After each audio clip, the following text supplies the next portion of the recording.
Sharon George. She's a senior lecturer at Keele University in the United Kingdom and joins me live.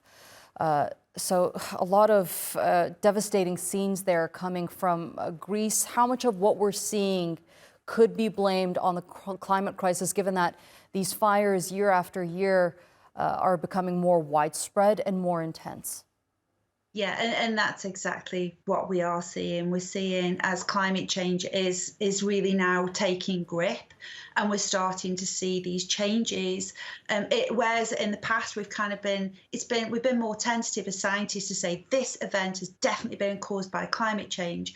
But of course, as we move into this climate change future, and as the climate is being pushed, further and further, that we are seeing more of these events more frequently, and unfortunately now, the size of these events are becoming more difficult to tackle, and of course, we are going to see as we move into the future, unfortunately, more of these events, and we heard just in that report about the extent, just how extensive the front of this fire was. We're now in a position where we are reacting to these things, but we need to be putting more plans in place to plan for this in the future, unfortunately, as these events inevitably now start to affect areas where people live and they pose a real risk to life and health. Right, action is key. Our planet is getting warmer by the year, and we're without a doubt feeling it in real time with heat waves being reported in many countries across the globe. What needs to be done to prevent global warming from getting worse?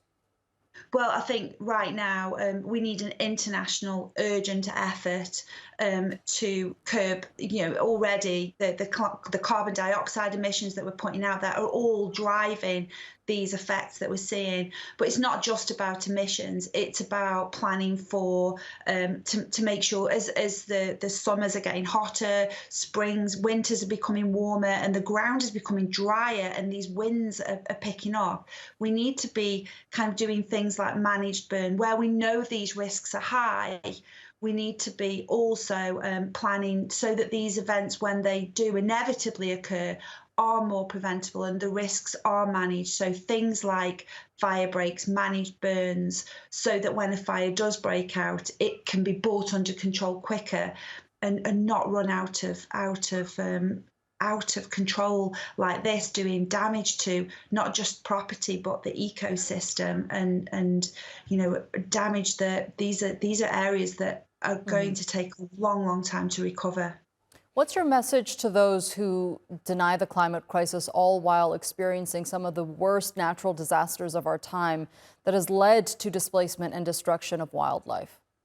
Yeah, I think it's easy to keep doing what we're doing and keep consuming the way that we're consuming and keep paying the same price for fossil fuel, a fossil fuel economy. We drive our cars, we live our lives based on the same materials that use materials that produce the emissions that drive these effects.